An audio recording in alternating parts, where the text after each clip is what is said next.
Tuwin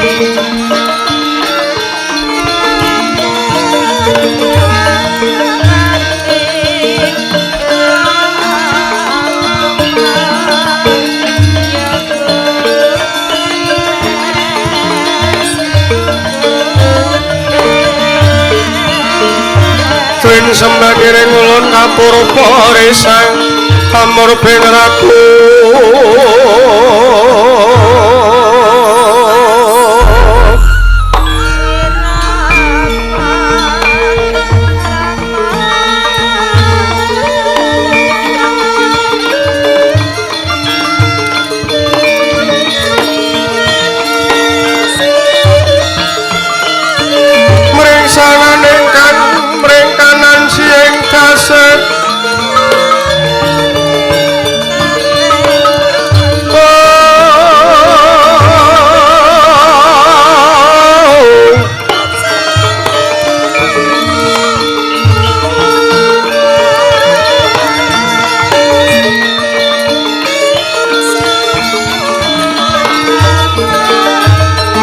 buka kang saweka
Sesanti Nur Gumaraning Rat Pramudita sinapu ing kandhingan ulun tenar buka piwaraning kandha kinubin langening budaya luhur mritadya tepa palupi marsudi tetep ing dharma ing rekah utaman purwakaning kandha linarik nuntuting basa dongeng kuna ngemu surasa yen narasaya karaos mulasari rohang rasa wani uruhing diri rasa rumangsa ngrumangsani lir jalma angelo kaca jarwe wis rinakup caing carita ala becik wis kagelar jroning pagliran Yoga Catra mriksani pagelaran inggih purwa Surya Candra ndari mangartika wis kinaba dhateng awasa sahari aratri awangidri pawana purwateping duksina glir gwandi temat dadi petanganing dina sasi warsi windu kang sarta abad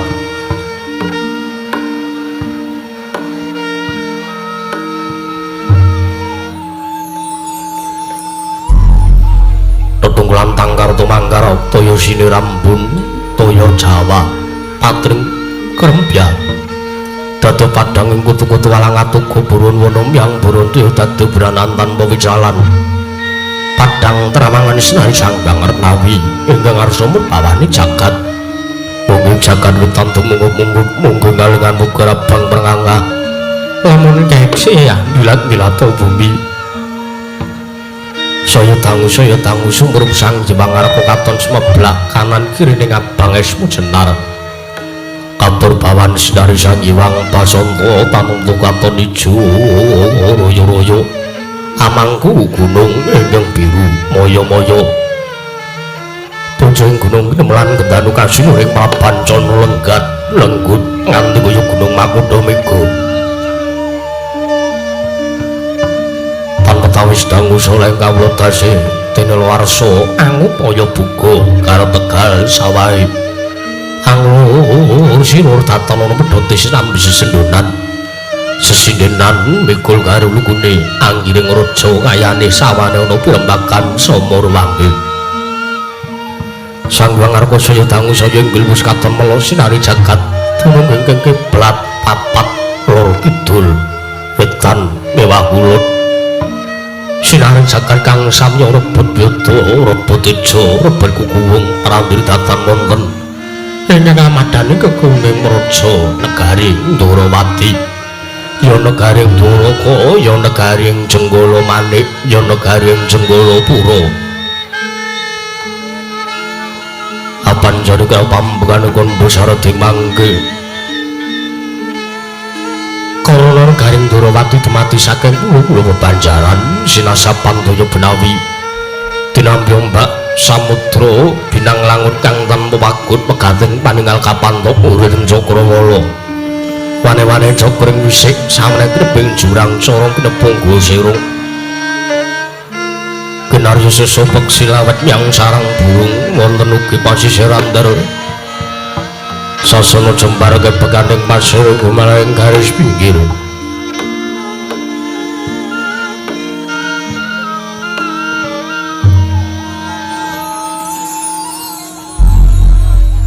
sadetan kuciwa cinawi dukulan kang mawe kesasan janing diri panem tuhang rembuyung royo-royo karang kitri rowe-rowe ron kalopo bumi subur masjiden mawur satengah tinandur tangkar tumangkar kawuryan dadi gunung-gunung bebanjengan nang-rangsang langit lenggak-lenggok lampai toyo mijil saking sendang-sendang mening terotane ilune binara para banu tinampi wadu beruntung-bentung kinari yang ilune sawam yang pategalaning nara kesmo mogal panguling tanah bebasan tatanan bumi sajeng kang solo sedaya tanduran kang murah kabipandya Bathari Silanggelar Pasabinan Jaya Rukmi Sargang Pinangka Pratiwi tategang bojeng ngambuyu gedhongane ambe kowe nganti kaya manglung manggon pitandhe polo kependhem polo kesimpara polo gumantung sadetan kuciwa cinawi dukulan kang mawe kesarasane diri ingon ngoro Jaya Dewen sansaya ngrembaka lamun siang aglaring mangunan lamun wanci sarap surya samya mulih marang kandhange dewi-dewi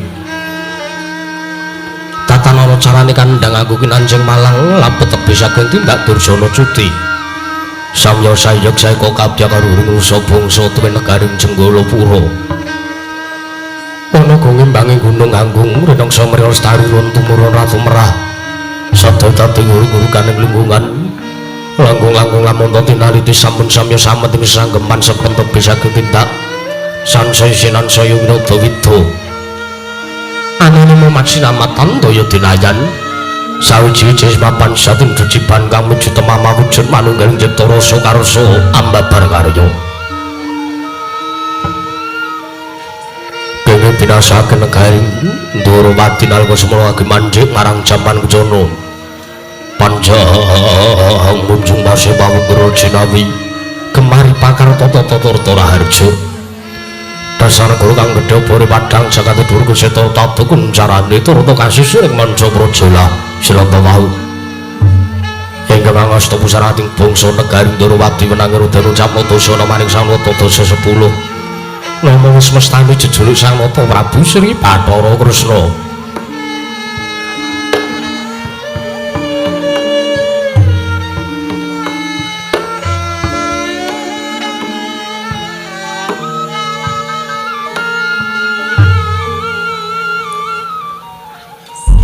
ya sang Danardana ya sang Padmanaba ya sang Wisnumurti ya sang Narayana nalindra pepakuning bumi ingkang anggung jejengaken wata manusa juga lenggah madaring dampar jana ora montor-montor sepating bodo riyaya sang Hyang Bathara Wisnu dewane kabagyan Wijawantah pinayang bayang sanjaning para hapsara hapsari kawis ketinggal manggo tanggung joko paloro-loro katra banyak dalang sawung kali karo Dawalika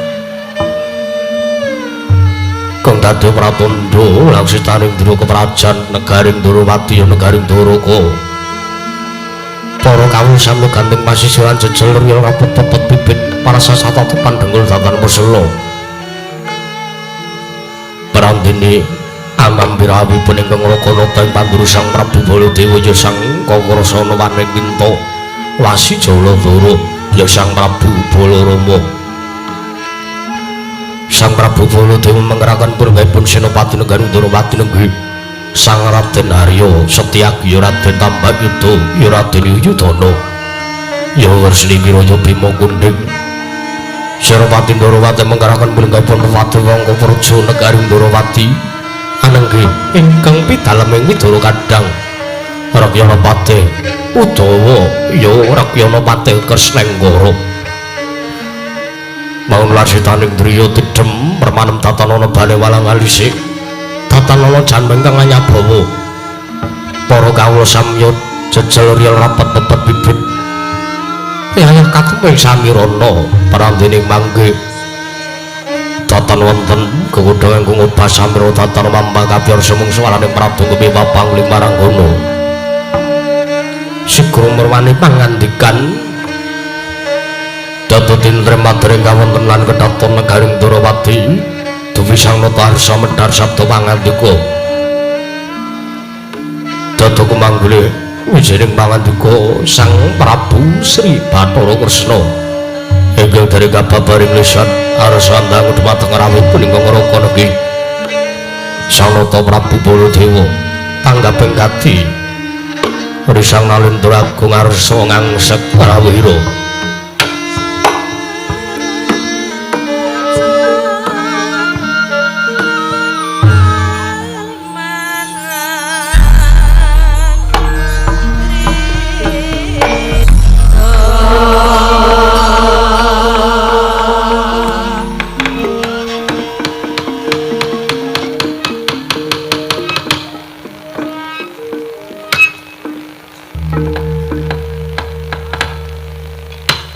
Sukmana mangadilunumi ana sasmintan ingsun jagat wasisaning Bathara Kakang Patih Udawa mengko dhisik Kakang ayo dadaku kaget pengenira si Kakang Patih Udawa wondene sira ingsun wijana ngarsaning manira Kakang Patih Kresnenggara baunut-unut ning Gidewaji sembahan kula wantor sabda tama paduka miji dhumateng ingkang abdi kepatihan sinuwun Jawi sanget kwatos sing manah pindoron salomba pinanjering alun-alun kumitra caruk maras nanging sareng wonten ngarsa paduka tebih saking raos kemarasan sinuwun unut-unut niki ya Kakang Patih Udawa ya malmane kadipanan anggon sira ingsun percaya minangka dadi badal wakil ingsun pranata tata rakiting kaprajan negaring Ndorowati marata tyagi aturana lan panjenengan ingsun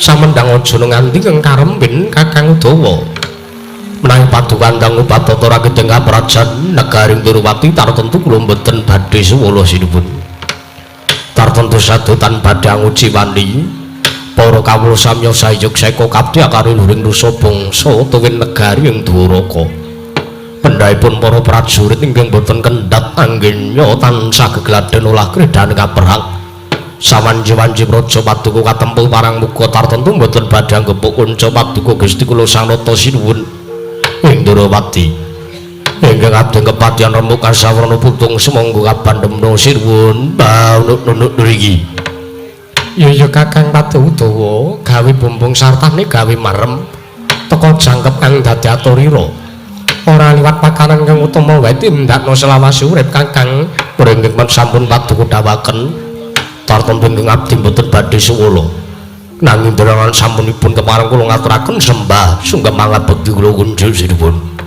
ya Kakang Patih Udawa tak tampa tiba sepadha-padha ora liwat prayogan nanggone ora ngadhep ana ngarsa ilun ya ngarsane sono ning Marajanegara Ndorowati Kakang Udawa banut non sampun boten kirang prayogi Dewaji sembahan kula pengayoman kula nrimadya padha prapteng delahan sinuwun Prabu Sri Bathara Kresna banut non niki kadangipun Kakang Dimas Setyaki padha kanthi harja sakraptanira Dimas sak sewane siadi ndak timbali ngadhep ana ngersanipun Kakang Dimas Tambayuda uname pasang liman tabib dina binong ludune dumawaing tawang tuwang dina pateng tulak mandu Koko Prabu wonten sabda paduka Koko Prabu amisi kiswanipun ingkang rayipun Setyaki Garba Ruci wilujeng sowan kula mboten panggalangan setunggal punapa keparang kula ngaturaken sembah bekti kula kunjuk Koko Prabu Ya Dimas Setyaki tak tampa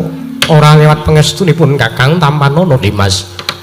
Sampun saged anggen kawula budya karo Jimat Setyaki wonten timbalan. Janur gunung kadingaren swaramu beda. Nuwun sewu Prabu. Kula mriku digangare kapengker ngunjuk es jeruk. Muga ngantos telas 3 gelas. Ngatos-atos kados pekaten kawontenanipun ingkang rayi. Wah ya sesuk meneh ki ngati-ati to Dimas. Iya Nun. Sampun kula ngati-ati wonten esipun mriku seger sanget. Pramila kula teruske kula lajengake tulis sak jumbo telas Prabu. Iya. Prayoga nanggonmu ngadhep sampun boten kurang prayogi. Nun mangke Koko Prabu. Sareng padu Kanjeng Koko Prabu Baladewa wonten praja negari Ndarawati ingkang rayipun Sri Bathara Kresna ngaturaken pudya pangastawa tuwin pambagya raharja mugi kunjuk wonten ngarsa padu Kanjeng Koko Prabu saha rawuh paduka mugi mangke kesarasan Koko Prabu Baladewa Koko Prabu Balarama jagat pangestu Karwayapara jagat Pandendra Jaladewaku kadangipun Kakang Yayi Prabu Ndarawati ya Yayi Siati Prabu Ndarawati amiji kelawan sawanipun Kakang wis slamet prayoga sawanipun Kakang adosa kala beda kali sing sambi kala durga mendhak kala sirna nirbaya nirwikara Kresna pudya pangasta wis pun Kakang tampa gawe bombong atine pun Kakang ing Mandura ora lewat pun Kakang ngaturake salam taklimipun Kakang kunjuk ana ngersani Yayi Prabu Sri Bathara Kresna Yayi Prabu Kresna. Inggih Koko Prabu sampun kula tampi karya Candaka Panglingga Murdha. Mboten langkung kaskecaken lenggah paduka wonten praja negari Ndarawati. Ya, Kresna kaya ora kurang prayoga Yayi, Yayi Prabu. Koko Prabu kula maturaken sembah bekti kula kunjuk. Setyaki tak tampa ora liwat pangestunipun Kakang ing Mandura wae Tampanana sira atur bekti lampun Kakang. Sampun sanget anggen kawula budya kali Jimat Paribi dari kasantosan. Mboten langkung kapangajugaken negah patuwuhan Kanjeng Prabu. Setyaki kaya wis ora kurang prayoga Dimas.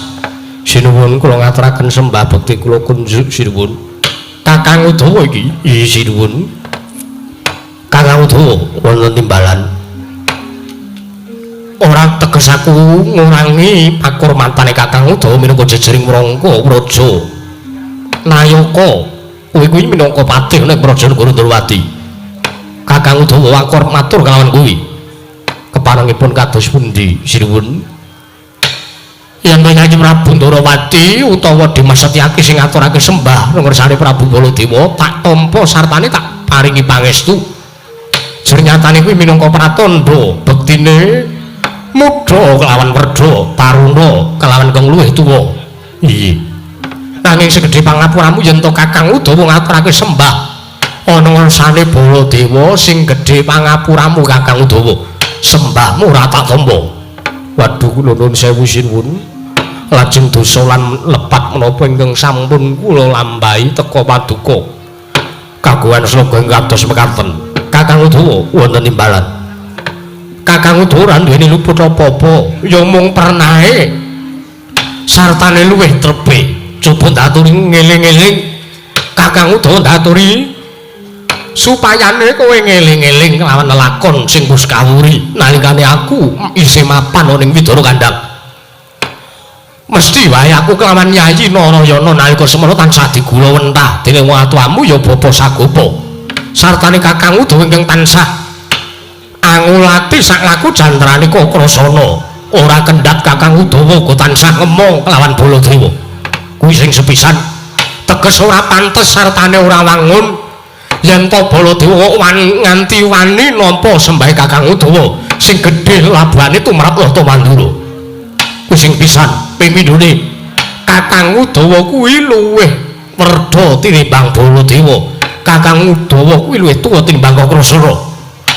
Tolo ora ana jamak lumrahe ana werda kok ngaturake bekti ana ngersane taruna kuwi ora memper sartane saru dinuli yen to dipidhangetke kyai akeh. Mula ndak jaluk lila legawa atimu yo Kakang. Sembahe Baladewa Tampanana Kakang Udawa. Waduh nuwun sewu sinuwun.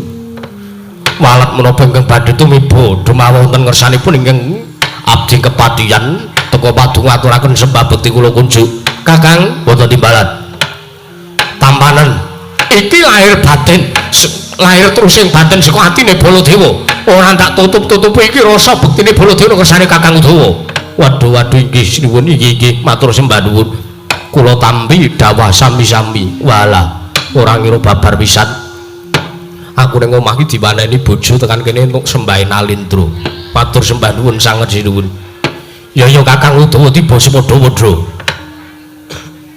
nuwun mangke Koko Prabu damel kejet ana sing manahipun ingkang ngrayi pun Sri Bathara Kresna teka dinten sakmenika padukan Kanjeng Koko Prabu rawuh ngabiyantur wonten praja negari Ndarawati wonten wigatos menapa Koko Prabu Kresna wonten timbalan sing gedhe pangapuramu wektu dina iki pun Kakang sowan yektine ingkang kesepisan mung bakal tinju marang kanan praja negara Ndarawati ingkang ngetitik sakwarsa kepungkur pun Kakang sowan ning praja negara Ndarawati kanane urung kaya mangkene teka wektu dina iki pun Kakang prapta ning praja negara Dwaraka biyo Kresna lah kok dadi kanan praja negara Ndarawati wis kabangun kaya mangkene loke dimar-dimaru kanjeng padha kencar-kencar temah madangi kanan praja negara Ndarawati ning kutha Goro mudune ning Karang Pradisan ya ing Karang Pradisanan Kresna kanan kaya ngene iki sing pun Kakang pengin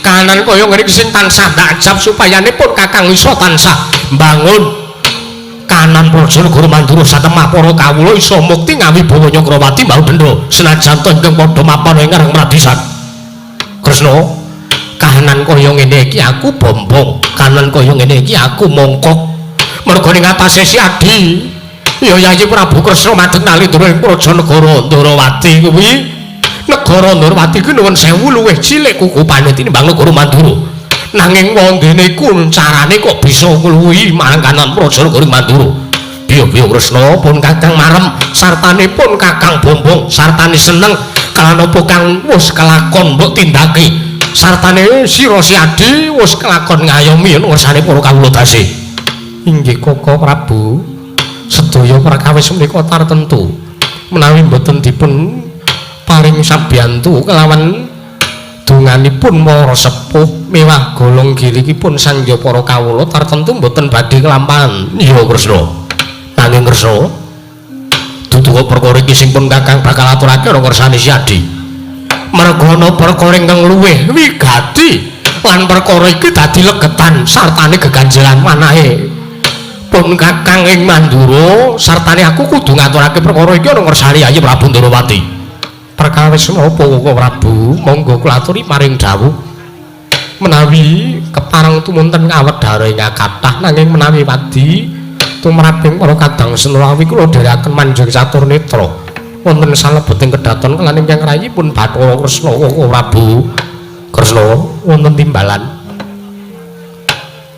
tulung bengi kepungkur pun Kakang iki nampa sasmita tulung bengi kapungkur pun Kakang nampa wangsit saka para Jawata lumantar pasumpenan ing rikala semana ning malem Sukra Kasih pun Kakang ngantuk sasmita dewa paring wisik lawan pun Kakang wonten sabdane dewa ana talinganipun Kakang lumantar sasmita ing pasumpenan iki mau dewa dawuh lan pun Kakang didhawuhi supayane nggayuh kanugrahan kuwi mau inggih Koko Prabu iya lajeng kula nuwun sewu kanugrahan menapa ingkang badhe dipun tumedhaken sartanipun kanugrahan menapa ingkang dewa dawuh kelawan padukan Koko Prabu supados kagayuh Kresna wonten timbalan kanugrahan kuwi mau aran Wahyu Purba Sejati Wahyu Purba Sejati iya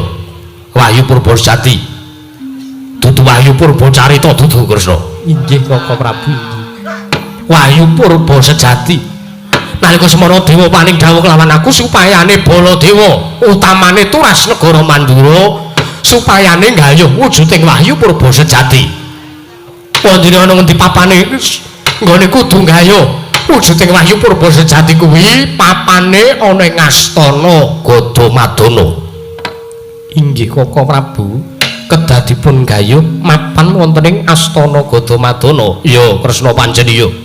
Lajeng kula nuwun sewu. Lajeng ing sakmangke kados pundi anggen paduka badhe gayuh wujuding wahyu purba sejati. Kresna perkoripun Kakang Taren dhisik ana ngersani Yayi Prabu Ndarawati. Pergo Astana Gadamadana kuwi papan pesanggrahane para luhur turasim darah Mandura kalebu Kanjeng Rama Prabu Basudewa sinareaka ning Astana Gadamadana. Mula laneh Kresna yen to pun Kakang entuk sasmita kanggo ya mangkono. Mergo aku iki kalebu putra pembayun saka Kanjeng Rama Prabu Basudewa. Kresna sasmita saka para Jawata sing tak pamul mantar pasumenan iki mau bakal tak tanjake ana ngersane Yayi Prabu Ndarawati. Gandeng Yayi Prabu Kresna pinalindra ingkang wasis ing samubarang lir aku njaluk tuntunan Kresna. Aku tuntunan supaya aku entuk wujuding wahyu purba jati mau. Mula saiki aku njaluk dawuh pangandikane Yayi Prabu Kresna. Yayi Prabu, jagat pangestu kala wayah Bathara Jagat Koko Prabu teka kaget manahipun ingkang rayipun Sri Bathara Kresna teka kula nampi dawuh pangandika paduka. Jangaran kula nuwun sewu Koko Prabu. Pangandikanipun paduka Kanjeng Koko Prabu menika sami ingkang dipun raosaken miwah sami kalian menapa ingkang kula tampi sabta ari kapengker. Dewa ugi ngendikaken sami kalian menapa ing paduka dawaken ngersanipun ingkang rayipun Sri Bathara Kresna. Wila jagat Dewa Bathara Kresna wonten timbalan. Nek ngono diwane bar misik ning nggonamu terus ning nggonaku ngono apa piye? Mbok pilih mekaten Koko Prabu. Walah dalah. Yen mangkono pancen mbok menawa pancen wujuding wahyu purba sejati iki kudu digayuh dening turas negara Mandura. Inggih Koko Prabu. Lah saiki aku tak takon. Wahyu purba sejati kuwi werdine apa Kresna? Nuwun sewu. Mesti kemawon boten pantes menawi ingkang rayi medharaken wonten ngersanipun paduka Kanjeng Koko Prabu. Lire piye? Merga nuwun sewu sampun ngantos ing sakmangke ning atasipun kula menika taruna tumuli medharaken atur pangandikan wonten ngersanipun paduka Kanjeng Koko Prabu ingkang langkung werda tinimbang ingkang rayi. Sampun ngantos ing sakmangke wonten tetembungan Kebon Sugudel. Lho Kresna wonten timbalan Koko Prabu. Sing jeneng wong njaluk kawruh kuwi bebas. Sing jeneng wong njaluk kepengin ngerti werdine salah sawijining kanugrahan utawa wahyu kuwi ora ana pambengane. Ora ana watese. Tur meneh yen to nuhuni marang tembung Kebon Sugudel. Ya wis ora apa-apa, Kebon Sugudel ora apa-apa. Waton gudele disusu karo kebone sing gelem, ora apa-apa Kresna. Pun Kakang njaluk dawuh Yadi. Wahyu purba sejati kuwi werdine apa? Mekaten Koko Prabu. Menawi paduka sampun paring dawuh kados mekaten tartentu kula namung badhe matur. Kangge paring dawuh Kresna. Nuwun sewu. Sakmangertosipun ingkang rayi mitrat petanganipun ingkang rayi Ndarawati. Purba sejati menika estunipun wonten sekawan warni. Petang perkara inggih ingkang sepisan nggih menika ingkang sinebat cahyaning rat. Lajeng angka kalih menika reksakaning rat, angka 3 wimbaning rat. Lajeng ingkang angka sekawan menika yuwananing rat. Cahyaning rat, reksakaning rat, wimbaning rat, sartane yuwananing rat. Inggih Koko Prabu. Cahyaning rat menika wahyuning ratu. Sinten ingkang kedunungan cahyaning rat menika sakmangke badhe pinardawa kamulyanipun tumurunipun satedhak turunipun badhe dados Nalendra. Lajeng angka kalih wimbaning rat menika wahyu baboning Nalendra menika ingkang kedah nampi inggih menika wanita. Awit ing kanugrahan menika sampun sinebat wahyu baboning Nalendra teges wanita menika ingkang badhe angandhut dhateng turasing Nalendra menika wonten ing Nuswa Jawi. Cahyaning rat wahyu Nalendra inggih Koko Prabu. Banjur kuwi mau baboning ratu inggih wimbaning rat baboning ratu Kresna. Inggih Koko Prabu. Sing ketelu apa? Lajeng reksakaning rat menika Wahyu Patih. Sinten ingkang kedunungan Wahyu Patih menika menjang turasipun badhe dados rangka wonten ing Nuswa Jawi tegesipun nurunaken patih wonten ing Nuswa Jawi menika. Reksakaning rat Wahyu Patih. Inggih, lajeng yuwananing rat menika Wahyu Wadat. Wahyu Wadat menika kula nuwun sewu, sinten ingkang kedunungan menawi Nalendra mboten saged nggadahi garwa langkung saking setunggal. Kersa wonten timbalan Koko Prabu. Nek iso mbok aku aja dientukke yuwananing rat. Lho, nuwun sewu sing jeneng Wahyu menika mboten saged milih. Aku gak nek entuk Wahyu Wadat. Liripun kados pundi? Mboten kersa sebab punapa. Wah, latene ora iso rabi pindho aku Kresna. Sampun to Koko Prabu timbangan jodho menika setunggal kemawon menawi miturutipun ingkang Arayi menika sampun cekap. Alah, siji cukup apa? Nyatane garwamu telu colongan kabeh kok. Sampun to Koko Prabu. Sampun ngantos dameling semanahipun ingkang rayipun Ndrawati. Koko Prabu, piye Kresna? Gandeng sampun wonten trontong-trontong suleng pepadang ingkang badhe nampi Wahyu Purba sejati nggih. Sepisan madu Kanjeng Koko Prabu ing Mandura. Lajeng ingkang angka kalih ingkang rayi Ndrawati. Menapa mboten langkung saenipun menawi neter dhateng ketriyamanipun ingkang rayipun lara ireng. Dipun kanthi supados nderek ambudidaya nggaya wujuding Wahyu Purba sejati menika. Sinten mangertos bilih sakmangke Bratajaya saged pikantuk wimbaning rat.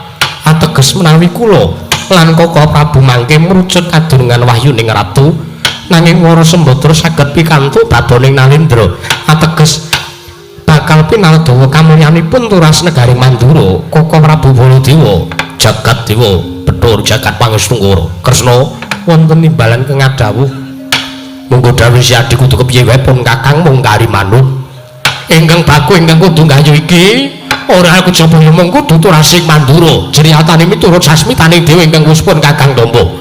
Sartane ditata digelak wansine digege mangsane supayanipun Kakang sartane si Adi Ndrawati apa dene lara ireng supaya enggal-enggal tumuju ing astana Gadamadara Yayi Prabu Ndrawati. Inggih Koko Prabu, nanging kula nuwun sewu wahyunipun menika sekawan.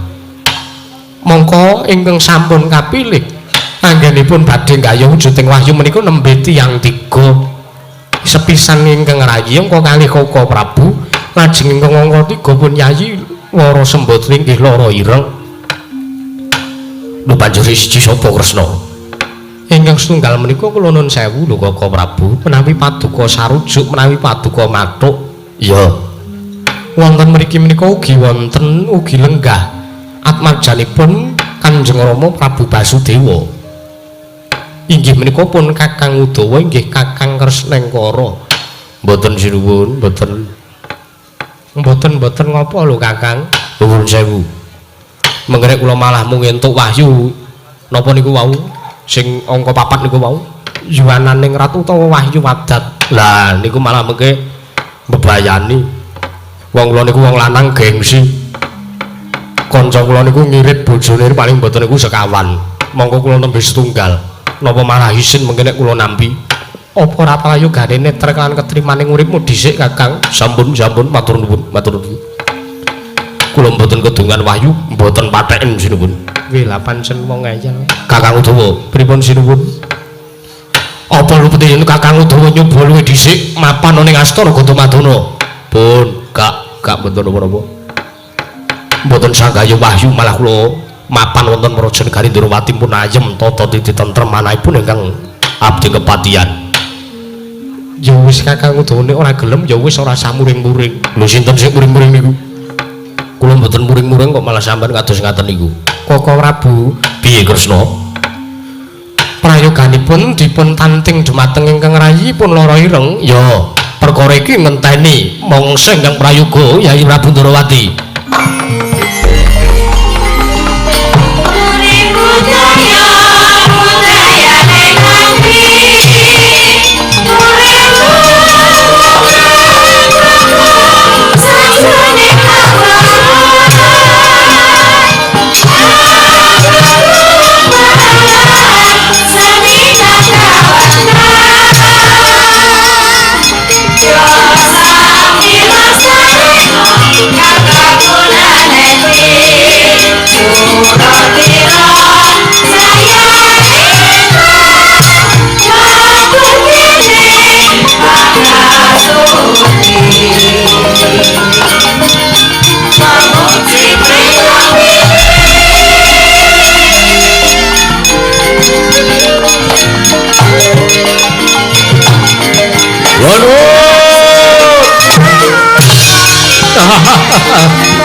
Tungkol wayah para jagat Koko Prabu piye Kresna dereng ngantos paripun anggenipun ingkang ngarayi sak pirembagan sak pejagong lawan padu Kanjeng Koko Prabu ing Mandura dumadaken babangan sejulan usuli menika wonten arawipun Nalendra kamangka menawi kula titik saking busananipun menika Nalendra saking tlatah Sabrang wilayah jagat Dewa Batara Kresna wonten timbalan Koko Prabu prayogane didindingi luwih dhisik kanane Nalendra iki liripun kados pundi dangunen yen to pancen praptane Nalendra iki gawe katentreman tumrap Raja Negara Ndrawati Yayi Prabu kudu nglungguhi Bawulaksana minangka Nalendra ana ing Raja Negara Ndwaraka inggih nanging yen to ratu iki mengko yen to suwane mung mbebutek banyu bening kanan Praja Negara Ndrawati minggira si adu rasah melu-melu pun kakang sing mungkasi perkarane Kresna inggih Koko Prabu kula aturi lengganggang langkung sekeca Yayi Prabu Ndrawati kaya ora kurang kepenak dangunan sowane Nalendra iki Yayi nuwun sewu Kisana sampun kinten kula tumambuyukti saweg sepisan menika kula wanu paduka menika Nalendra saking pundi lajeng jejulukipun sinten Kisana Nami pasang lima tabi Tina bina kala tuju awaing tawang tuang Sinuwun Lina pada yang tolak manu Wah Wanten sabdanipun paduka Gusti kula sang nata Sinuwun Prabu kepareng kula ngaturaken sembah bekti kula kunjur Sinuwun Wah inggih Kisana kula tampi dawa sami-sami lajeng paduka menika Nalendra saking pundi sinten jejulukipun menawi paduka dangu dumateng ingkang abdi awon-awon kula menika Nalendra saking negari ing Palangjiwan Nalendra wonten negari ing Palangjiwan Yai Nonon Sinuwun sinten jejulukipun Kisana jejuluk kula pun Prabu Lokazanti Prabu Lokazanti Lokayanti Sinuwun awit logat kula menika ye dados sek pramila mboten mantep menawi nyebat jejulukipun ingkang abdi pun Prabu Lokazanti inggih Kisana Yai Nonon Prabu Lokayanti nggih nuwun sewu Sinuwun wah menapa kepara saestu ingkang abdi pun Lokayanti sowan wontenipun Raja Negari Ndrawati inggih Kisana mboten wonten kalih inggih kula piyambak Penata Ndrawati Prabu Sri Bathara Kresna. Walah ya. Wah. Menawi ngaten mboten rugi anggen kok kalangan Malaya Ngidri jagat. Wah, madosi wonten pundi dunungipun Raja Negari Ndrawati. Wah. Matur suwun sanget Sinuwun, matur suwun. Bekti kula katur Sinuwun. Inggih Kisana kula tampi dawa sami-sami Sinuwun Prabu Lokayanti. Nuwun sewu. Ingkang lenggah wonten ing sakwingkingipun ingkang abdipun Lokayanti menika sinten? Menika kadang kula inggih kadang ingsun inggih nata ing Mandura pun Prabu Baladewa. Sinten? Nata Mandura pun Prabu Baladewa. Wah, ladalah. Ya. Prabu Baladewa inggih sinuwun. Wah, Nalendra kondhang galakipun. Inggih. Nalendra ingkang tansah nengenaken marang kawibawanipun. Datan wonten setunggal kemawon Nalendra utawi negari ingkang wantun anantang dumateng kaprajan negari Mandura. Luar biasa. Inggih sinuwun Prabu Lokayanti. Inggih Yai non inggih sinuwun. Nuwun sewu sinuwun. Dos pundi? Damel kaget awuh jengandika wonten Praja Negari Ndarawati wonten wigatos menapa? Nuwun sewu kepareng ingkang abdi matur ingkang sepisan kula badhe ngaturaken Kopat Januri tuwa menawi lepat kula nyuwun pangapura. Inggih. Kula tampi dawuh sami-sami salajengipun kula badhe nyekar maca Padandang Gula menawi lepat kula ugi nyuwun pangapura. Inggih kasumanggaken kisana. Menapa? Cakepanipun menapa? Lho mboten cakepan menika kala wau parikan. Oh mekaten. Lah nggih. Menika kala wau parikan sinuwun sanes kok cakepan kula badhe maca pat menika mboten. Awit swara kula menika nggadahi infeksi saluran laras. Dados menawi kalian laras gamelan menika sok-sok kala mangsane kula tumpang tindih. Inggih kisana. Yai non. Inggih salajengipun kados pundi sinuwun? Nuwun sewu sinuwun. Kula badhe ngaturaken tebasiti sekul binunteling Rangka Pawapun utawa binunten lepatipun ingkang abdipun Prabu Lokayanti. Sepisan sowan kula tetinju dumateng Kararjan wonten Praja Negari Ndarawati wonten tungkap angka kalih. Sowan kula menika mboten saking wikajengan kula piyambak nanging kula menika dipunutus dening Ratu Gusti kula Nalendra Tawang Gantungan inggih menika pun Prabu Godayitma. Jagat Pangestungkara Prabu Lokayanti wonten ing panjenengan. Wah. Paduka menika Nalendra teka tasih nggadahi Ratu Gusti teges paduka menika Nalendra utawi negaranipun Maduka negari ing Palangjiwan menika negari jajahan. Nuwun sewu. Negari kula menika sanes kok negari jajahan. Nanging nuwun sewu sinuwun mugi dados kawuningan. Kula menika Nalendra telukan. Lah inggih mengaten menawi ngaten negari paduka menika negari jajahan. Mboten negari jajahan menika mboten. Awit sakala mangsanipun pendak setunggal sasi pisan. Pendak setunggal candra kaping pisan menika negari kula negari Palengjawan menika tartentu ngaturaken glondhong pengareng-areng peni-peni raja peni guru bakal guru dadi wonten ngersanipun sinuwun Prabu Godayitma ing Tawang Gantungan. Lah nggih menika naminipun negari jajahan sinuwun. Mboten jajahan negari kula menika magek piyambak, negari kula merdeka. Inggih kisana. Nggih.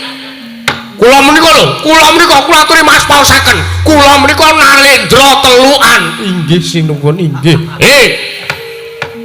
Wah. Piye tak syarate piye wae Kresna? Sampun mangke riyen Koko Prabu mangke riyen menika rembakipun dereng cekap kok. Wah, menika ratu telukan kok banggane ora jamak-jamak. Wigatosipun Ratu Gustinipun Prabu Lokayanti dawuh kelawan jengandika Prabu Lokayanti menapa? Nuwun sewu sinuwun.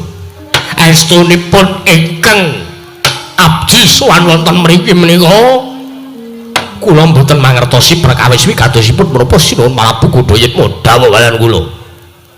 Lho nuwun sewu teges mesti kemawon paduka menika mangertosi dawuhipun Prabu Godayitma. Nuwun sewu menika wonten awala. Kula sowan wonten Praja Negari Ndarawati menika kula namung supados ngaturaken nawala saking Ratu Gusti kula pun sinuwun Prabu Godayitma kunjuk wonten ngersanipun paduka Kanjeng sinuwun Prabu Sri Bathara Kresna. Meningaken punang nawala kula suwun tumrap samangke badhe kula surasa isining nawala sinuwun monggo sinuwun tan samar pamoring sukma sukma sinukmaya sinukmaya winaya ing asepi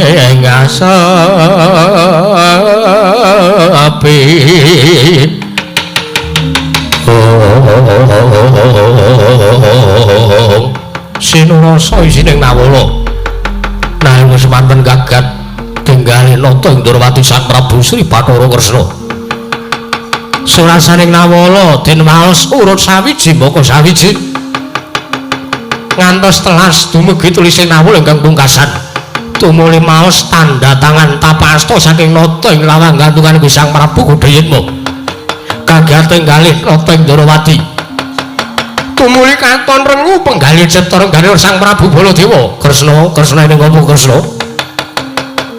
lah kok dadi kaya mangkono pasuryane si Adi dak sawang katon cawus gayane katon rengu pasuryanmu apa isine nawala nuwun sewu Koko Prabu mboten nginten babar pisan surasaning nawala kula surasa tulisipun Prabu Godayitma menika badhe amboyong dhumateng kadang paduka inggih ingkang rayi inggih menika pun Yayi Lara Ireng inggih Dewi Wara Sembadra menawi samangke ngantos rata Ndrawati mboten maringaken Dewi Wara Sembadra dhumateng pun Prabu Godayitma negari Ndrawati badhe dipun biyui Bathang Sayuta negari Ndrawati badhe dipun bumi angus Koko Prabu Iblis Lanat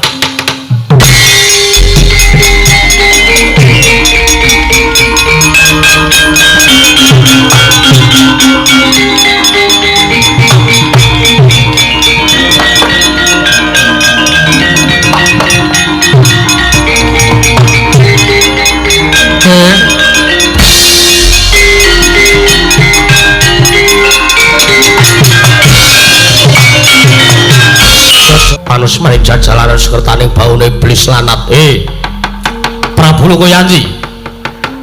Prabu Lokayanti wonten dawuh sinuwun mboten mangling menika sinuwun Prabu Baladewa dasar para nyata dawuh amiji dhumateng wiswanipun ingkang abdi ing Palangjiwan pun Prabu Lokayanti wonten dawuh napa sinuwun aku tak takon karo kowe badhe nyuwun mriksa babagan menapa nggon munggo wae wujute nawala sing arep aturake Yayi Prabu Kresna iki mau ning tengah dalan kowe nyuwek druwanging nawala apa ora nuwun sewu kula menika mundi dawuhipun Sinuhun Prabu Godayitma kula mboten wantun ambekak langkung-langkung anyuwek dhateng druwanging nawala ingkang sampun kula pasrahaken dhumateng Sinuhun Prabu Kresna temah kula mboten mangertosi isining nawala surasaning nawala menapa sinuwun syukur binagi sewu yen to kowe ora mangerteni surasaning nawala pancen nyata kowe iki nayakaning Prabu Godayitma ingkang tansah ngabekti lan ratu Gustimu ing paringipun Sinuhun Prabu Baladewa dados pundi nanging perkara sing gawe muntape nata Mandura Prabu Baladewa aku tak takon karo kowe apa nek kira-kira ora entuk gawe nggonmu sanane Praja Negara Ndrawati aku tak takon karo kowe apa ratu Gustimu dawuh karo kowe supayane kowe bumi angus negara Ndrawati nuwun sewu rikala semanten Prabu Godayitma ugi dawuh kados mekaten kaliyan abdi pun Prabu Lokayanti nanging surasaning nawala menapa kula mboten mangertosi Prabu Lokayanti pidhangetna lek menawa mripatmu gatekno gobokmu surasaning nawala iki mau isine ratu Gustimu Prabu Godayitma arep mboyong sartane arep nglamar kelawan adhiku ya Lara Ireng ya Wara Sembadra yen to ngasi Yayi Prabu Ndrawati iki mengko ora maringake Yayi Wara Sembadra nang ngersamu ya nang ngersane Prabu Godayitma jarene kowe sagu arep ngebyuki Bathang Sayuta jarene negara Ndrawati arep dibumi angus bener apa ora Prabu Lokayanti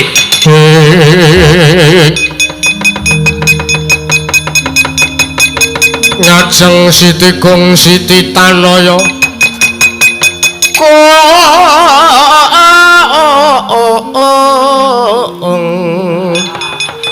majeng tatanpa susila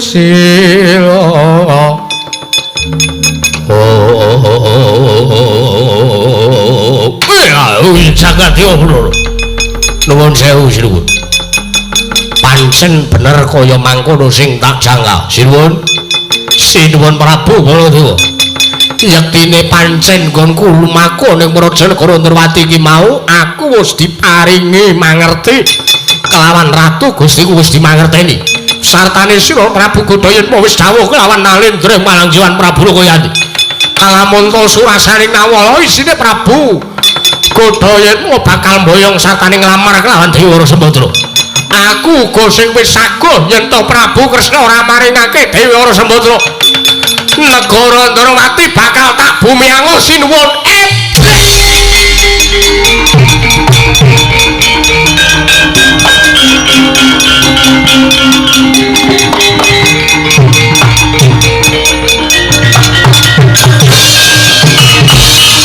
ora tatanan. Kowe sing wis arep gawe bubrakan negara Ndrawati, Kresna lungguh sing prayoga ratu kata uncurne ae.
Kerujukan geguyon dadi tangisan kanane Setyaki Koko Prabu iki. Nanging nuwun sewu. Mungkin dados ning kawuningan bilih catosipun perkawis menika kula boten badhe dumadi menawi Koko Prabu Baladewa mboten duka yayasinipi. Lho, Setyaki wonten timbalan. Wis wajibe yen to Koko Prabu duka merga mau panjenengan ingsun wis nampa dawuh pangandikane Koko Prabu yen to panjenengane Koko Prabu Baladewa ingkang bakal mungkasi perkarane yen to Nalendra kuwi mau bakal mbebudhek banyu bening kanan Prajanegara Ndrawati. Mula ndak jaluk Dimas Setyaki minangka senopati nrimo ing pandum ya Dimas. Koko Prabu ngestaken dawuh. Kula samangke badhe ngunduraken para wadya balanipun menawi Prabu Lokayanti mriku kajengipun Koko Prabu Baladewa ingkang ngunduraken. Bagus Setyaki ya. Kakang Udawa wonten timbalan sinuwun ditata kabeh perkara sanjane para wadyabala sartane para kawula supaya ning kawula ingkang padha ora mangerteni kenthang kimpuling lalakon pojok leriting kanan supaya aja ngasih kasempiyan nyaradan enuk nun ngestaken dawuh kepareng paduka sinu kados pundi bubarno kang padha siba ingsun kundur ngedaton nun ngestaken dawuh kepareng nyuwun pamit madal pasilan sinuwun. Hati-hati aja kaya bocah cilik Kakang Patih Udawa kaya wis ora ana dawuh maneh Kakang Purna gadining mananggilan Arsasana tunggu durang ngedaton jeluk saking dampar kesana pirapir gambaran gading kadharaken sang jaring peromban jadi manggung ketanggung Joko paloro-loro ingkang sami ngambil pacaring keprabun kawisan saking Mandara Tintanyo Sang Sri Narana telamun kacandra pindha Jawata kairing widodara widodari.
wadya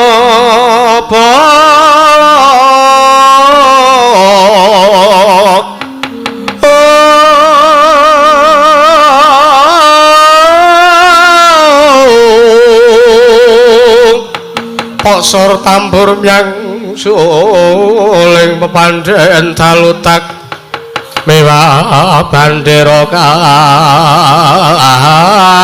kandha warna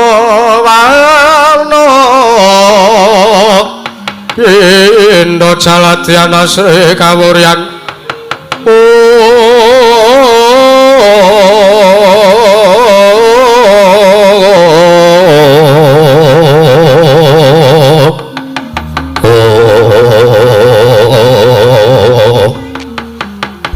jagat pangestu kurma abdur jagat kok wonten dawuh lho wonten dawuh Gus wonten dawuh sinuwun ingkang abdi pun togok nyadong dawuh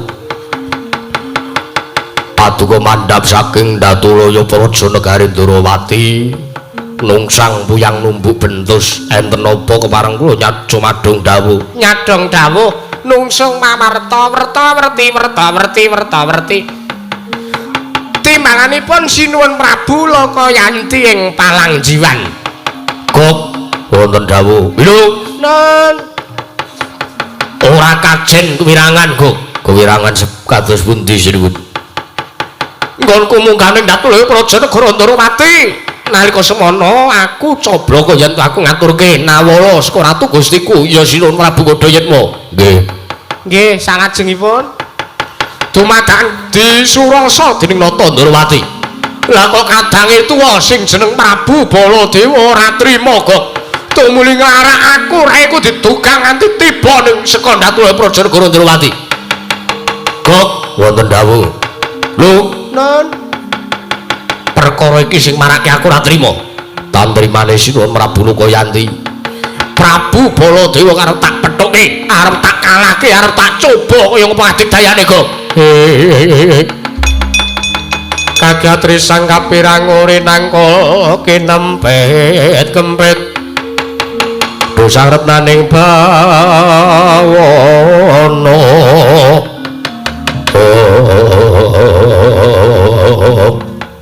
wah nuwun sewu sinuwun kula kok kaget krungu sampeyan ngendika nek ajeng nyoba kalih kadigdayane Prabu Baladewa kowe kaget karo aku omong yen to aku arep nyoba kadigdayane Prabu Baladewa sababe apa dasare kula nuwun sewu sampeyan wantun kalih Prabu Baladewa nggih ta yo Prabu Baladewa pancen tak waneni lho nggih merga mau aku ora nrimake aku wis kadung nantang aku wis kadung wani labuh ratu Gustiku Prabu Kodayatma ning nuwun sewu padha karo nek sampeyan majeng mungsuh Prabu Baladewa niku padha karo nek sampeyan nantang kalih Prabu Baladewa padha karo sampeyan ngibarate iwak kecemplung wuwu kutuk marani sunduk merga nuwun sewu nek ngantos sampeyan mengke kepanggih kalian sinuwun Prabu Baladewa mengke mrika duka yayah sinibi tumuli ngliga Kyai Nenggala niku padha karo sampeyan anguk-anguk lawanging neraka jakanam lho wong ngremehke kawangku piye to nuwun sewu mboten kok le ngremehke niku mboten ning niki kasunyatane ngaten niku merga kula nuwun sewu kula karo Togog niku pun ngetutke raja kaya sampeyan niku cacahe pun 1944 45 niku sedaya modar kabeh lho mati kabeh merga ketemu Prabu Baladewa mungsuh Kyai Nenggala mek dicis kalih sinuwun Prabu Baladewa wafat tahlilan kula ora takok entuk sega berkat ya Gok iya niku pilih pundi sakniki sampeyan pilih nekat majeng mungsuh Prabu Baladewa napa pilih kula karo Togog entuk sega berkat lho entuke ngendi sampeyan modar ora ngono tolong ora ngono kandhane ngeyel Pak Gok awake dhewe iki ora kurang-kurang ngetutke ratu kaya ngene iki ngeyeli ora jamak-jamak dikandhani wah aku ora peduli Gok Kersanipun dos pundi? Kersanipun dos pundi sinipun?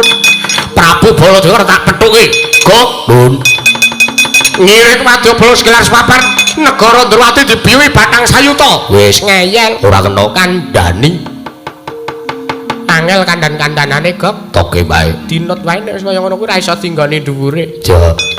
Isane kur tinggoni. Ngisore.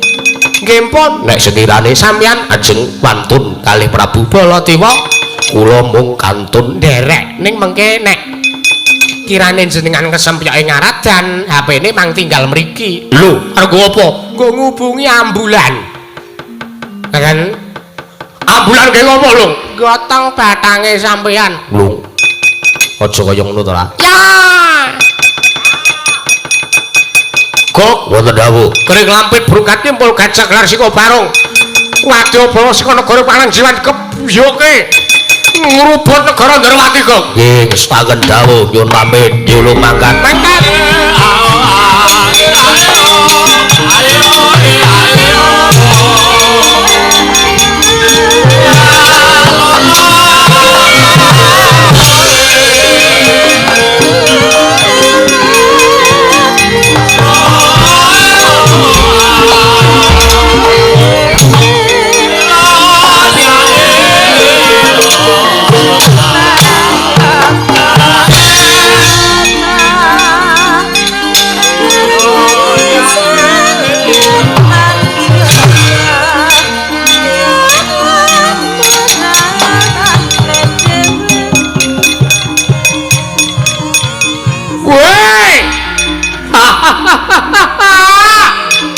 Musa ini.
Satrio kandhat nguyayat teteke mung sak pundhakku brengose ngulergeni tumpangke kuping kiwa tengen soi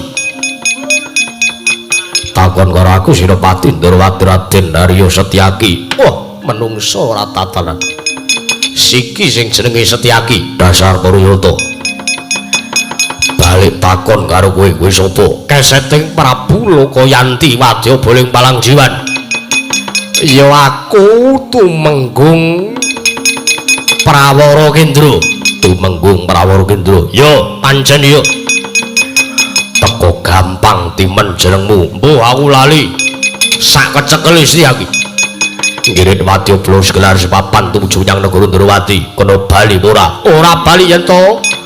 Dewi Lara Ireng ya Dewi Wara Sembadra urung kaboyong ning negara Tawang Gantungan.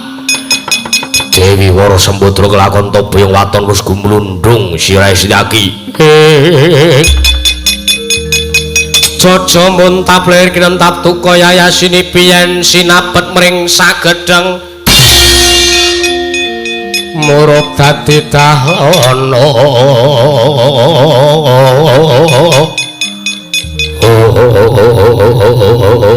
Menungso ora tatanan kowe ya. Ming satriya sak dapurmu awakmu lho ming semene glo. Dedekmu wis sak pundhakku. Kok kowe ngentel-ntelke katidayanmu anggepmu kowe daya apa?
Betul. Ora sambat aku. Wong semangat kok sambat. Wah, iya. Wah. Waduh, piye Setyaki. Wah. Wah. Wah. Wah.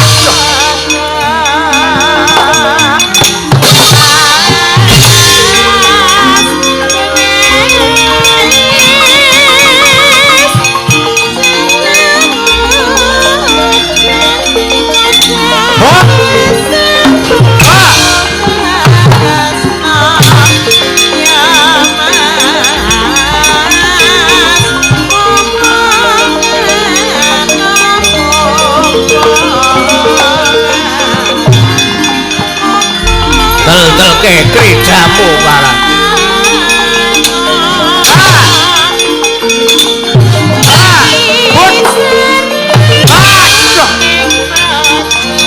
Sambaton. Aduh. Aduh. Hot, sadak sirah. Hot. Hot.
Burung kapok kowe. Kapok apa Iya, ya.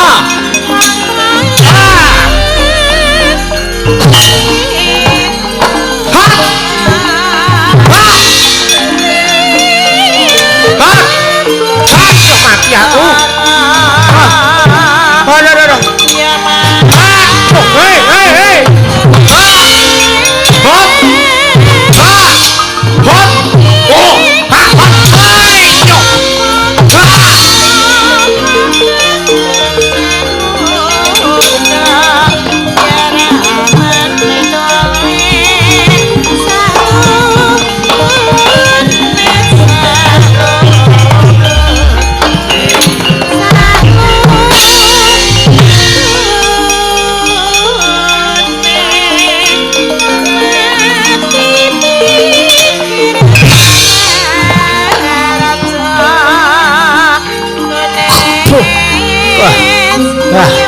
Wah, ya telatenane sapa ngerti watukku mari. Lele.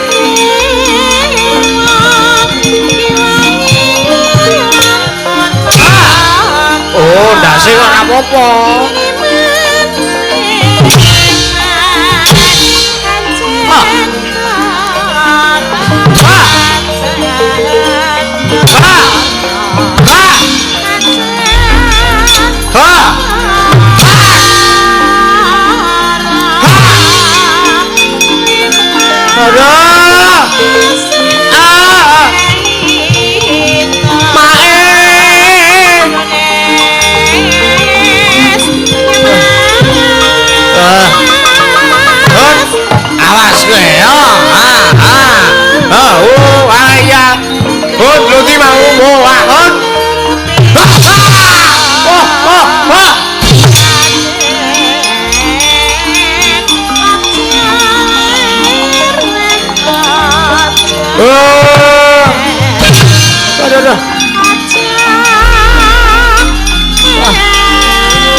Pernah kuning ya. Ayo, rene.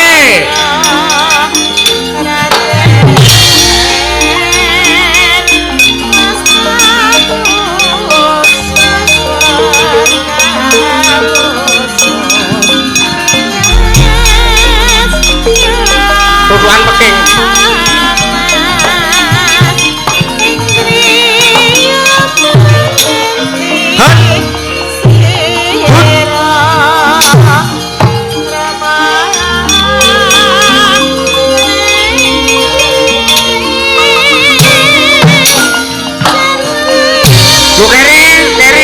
Bos, keri.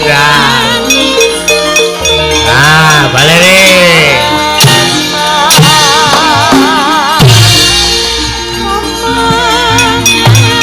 Penting digawa. Ya. Wani no.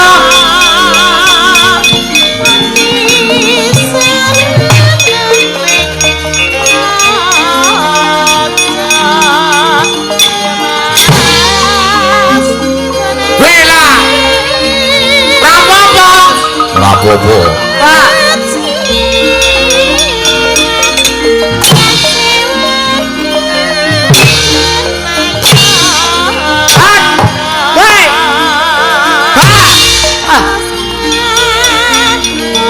Matangke Setyaki.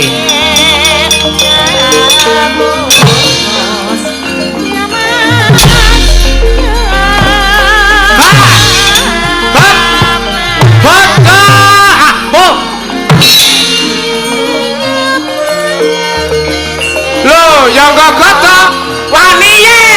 Ani bae. Wah.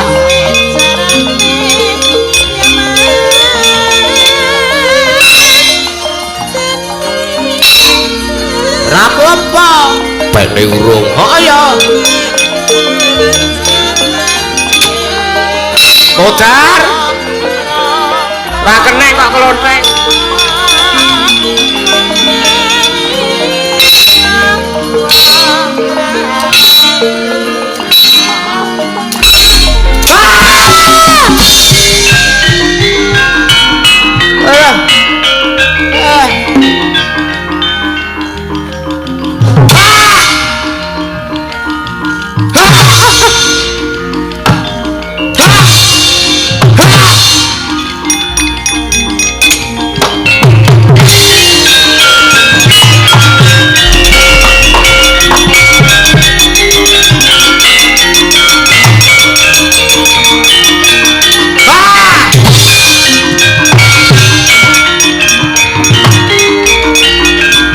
Ya jret.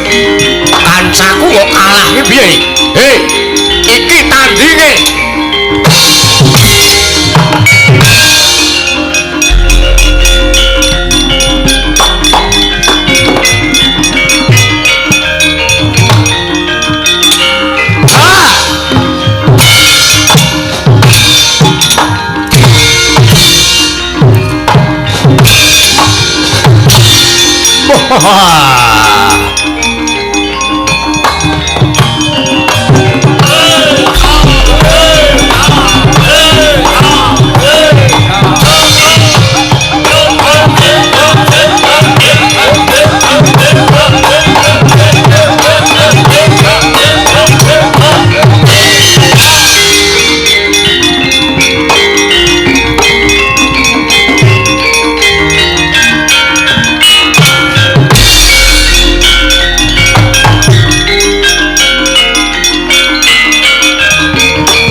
Ora sambat kok. Ora. Awas. Tuh Nedi mau.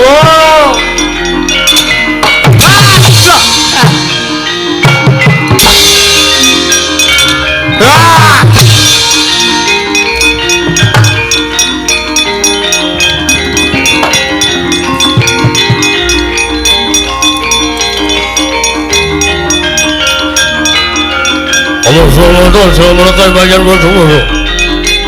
Wajib guru wajib. Ora gelem mundur jotakon dulu. Iki Tumenggung Jaya Karneli. Amung itu maju ke Pulau Jawa Barat.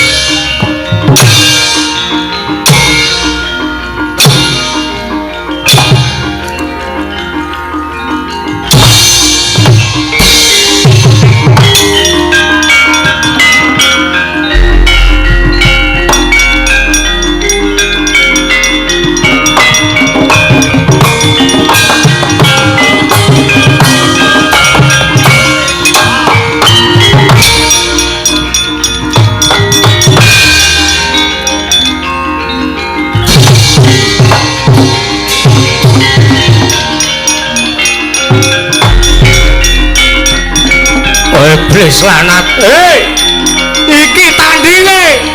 Iki warat. Dah.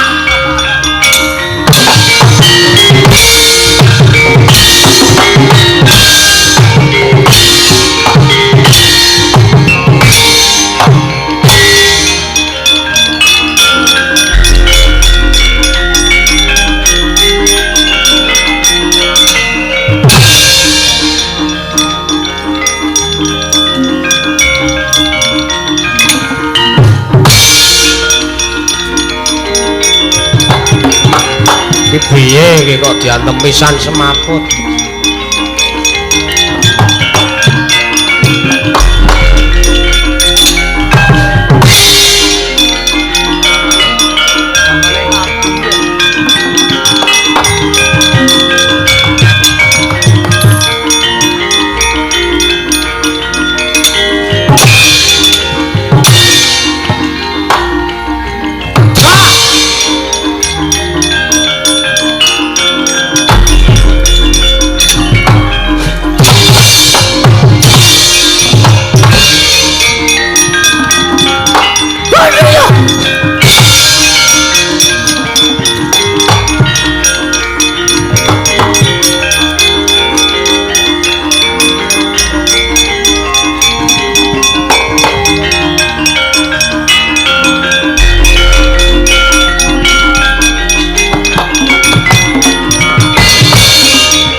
Surabrata, Jayabrata. Di bagian padha-padha. Hei, wong Durawati tekano kene. Biyuki batang sayuta marat.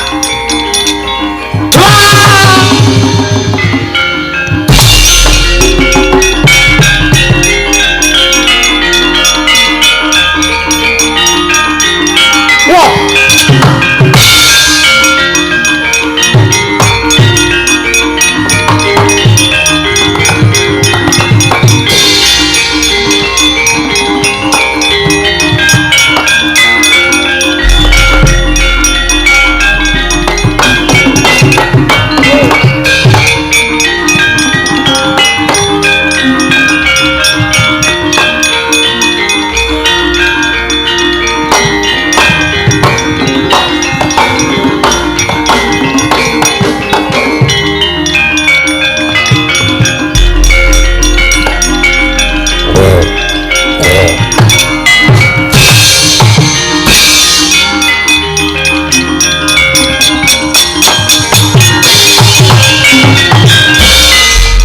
Waduh, modar kok. Tumenggung Prawara Gendraya. Pripun, Den? Waedan. Durung ketemu karo sing jenenge Prabu Baladewa. Lah, wong urung ketemu Prabu Baladewa pun benjut-benjut kaya ngaten ya, Kak? Heeh. Saya meneh mengko nek pun ketemu, lah mendah. Lah iya nih. Mengsae sampean sinten? Mungsuhku Raden Setyaki. Heeh, kula wau ya krungu, Pak. Iya. Ataka. Sampeyan nyaut goda rekane arep gawe padha godane kaya Tek Setyaki ning kalah ampuh.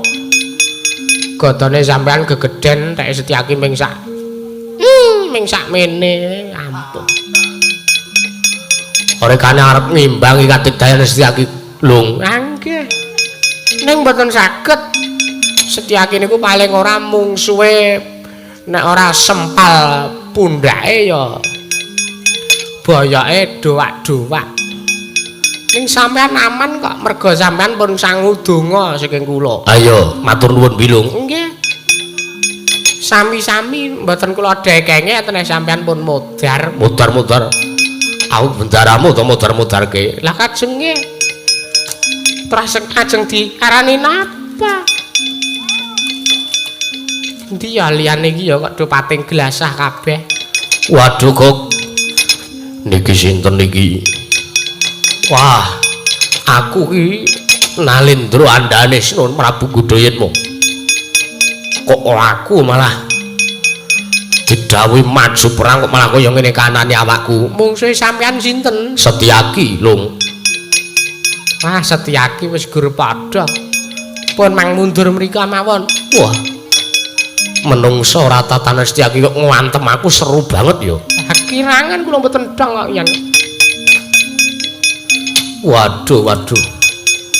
Wah, mati aku. Waduh, Bilung. Piye iki, Bilung? Sepelanmu lawas, Lung. Tumenggung Heru. Kulinane ngutake wedang. Wah, menungso ratatan Setyaki kok yo panggah bako wae yo. Nggih. Wong nika niku paswate mandi bumbu. Wis nggo tambul ngono kae Setyaki anggere ndelok story Facebook-e. Tak manggake kok, monggo. Oh. Iya. Mengalem golek dublak putu kok kaya ngene ngene. Waduh. Sapa gak? Ambu. Kok brengos-brengosane kok kaya Pardi ya? Tuh. Pardi iki mripate amba ora jamak-jamak kok Pardi kok rada sipit. Heeh ya. Sampean sinten, Den? Jaya Karneli ya. Oh, Jaya Karneli. Adine Pardi. Ya iya. Pripun kahanane? Aku maju, aku diwantem sak-sune sing jenis jago. Nggih, terus? Langsung semaput aku Lung. Terus Ditangekke karo kae Tumenggung Sastra Sudibya kae. Terus Dheweke maju. nggih. Nggawa guaman pirang-pirang. Ning pun ngantem Setyaki dereng niku. Gung. Nun, Gung cah ngawi apa ya iki? Ganggung. Waduh.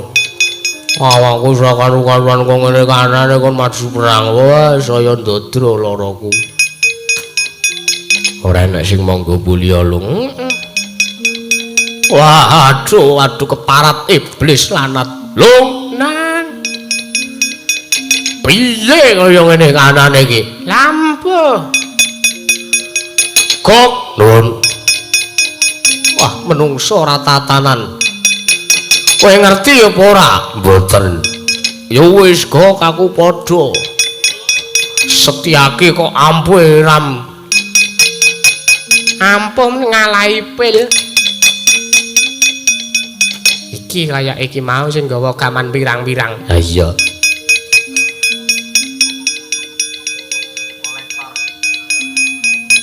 Kaya damar to kowe? Gegedhen. Oh, Luki. Precengane tok sing formal nek omong ora enek isine. Ha iya. Karo semploke waras semplok. Lah aku wong waras kok. Mengkulina tiba, wae tiba-tiba nganti kaya lethong. Ah iya. Wela niki pripun? Lata-latogong minggir trajange barisane wong loro.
Yayi Ndrawati piye Yayi?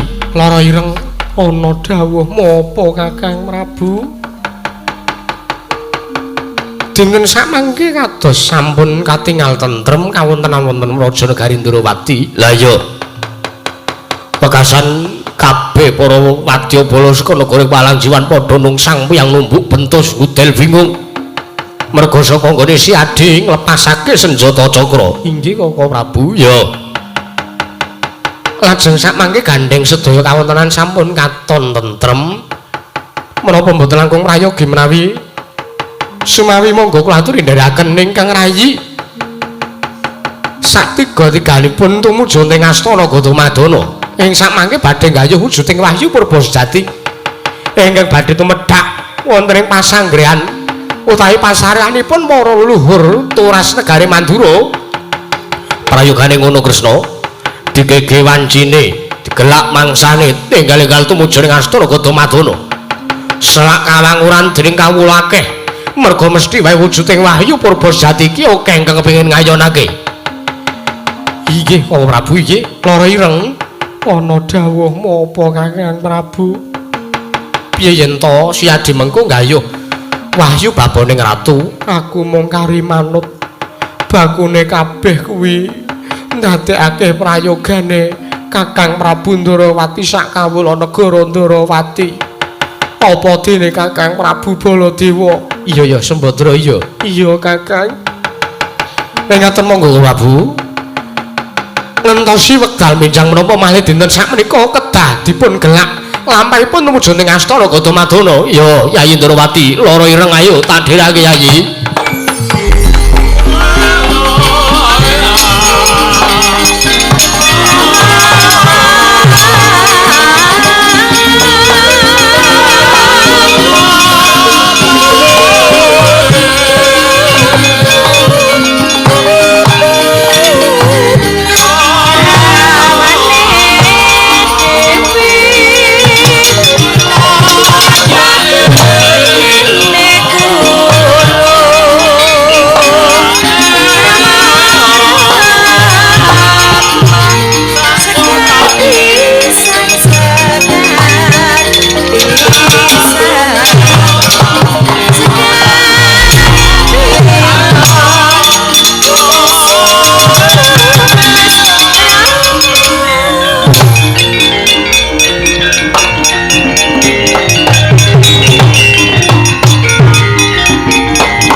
Sinuwun ngaturaken ketiwasan sinuwun. Lho. Kaya ndi kok dadi mundur iki kene apa kowe? Nuwun sewu. Ngaturaken gendrawasan sinuwun. Gendrawasan piye? Nek ngomong kok sing cetha kowe, Barat. Aturunika mugi dados ing kawringan. Anggen paduka Sinuwun Prabu Godayetma. Utusan kalengkang abdi supados mboyong wara Sembadra gagar wigar tanantuk karya sinuwun. Iblis.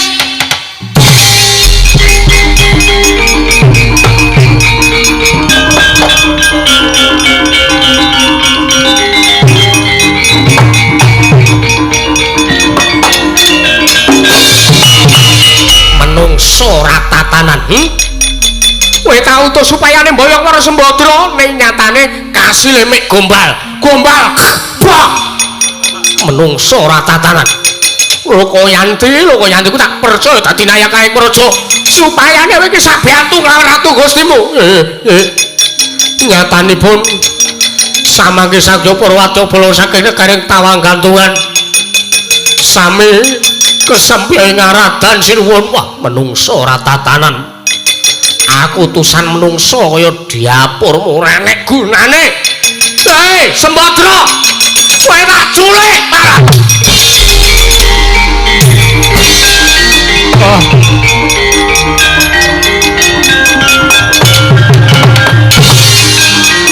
Waduh.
Astungkara sidam saring bawana langgeng Yayi Lesmana wonten timbalan kang adawu Koko Prabu Rama Wijaya paduka ngawingkang rayi ing sapangke mandhap saking Kayiwangan Suralaya tumuling sapangke mapan wonten ing Mega Malang cumadung dawuh Sinuwun aja kesuwen sartane kudu ingkang prayitna ngati-ati.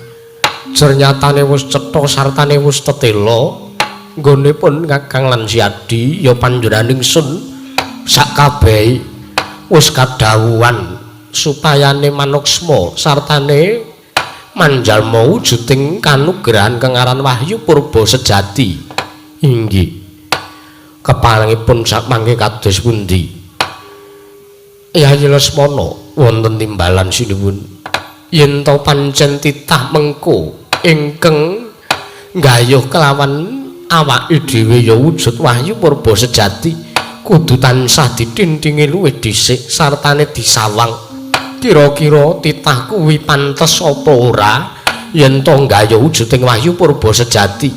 Luwih-luwih ing mangkono ing mengko bakal ana titah ingkang bisa nggayuh wujuding Wahyu Kanalindran ya kengaran cahyaning arep ya jeneng sira. Mula kang saka kuwi kabeh ndak jaluk supayane aja nganti ingkang padha yaiku tansah nglirwake marang dawuh Wang Pikulun Manikmaya. Ya senajan to awake dhewe iki wis wujud sukma nanging uga kudu tansah nulat sartane ngulat kelawan para titah ingkang mengko bakal nggayuh kelawan wujuding Wahyu Purba sejati. Lesmana ngestaken dawuh paduka sinuwun Prabu Sri Rama Wijaya. Tumuling sapangke monggo sumawi kula dherekaken dipun gigi wancinipun dipun gelak mangsanipun enggal-enggal tumuju ing astana Gadamadana. Iya. Yayi Lesmana ayo tak dherekake aja ngasih ana ingkang cicir Yayi. Tansah marwana ring sukma sinuksmaya.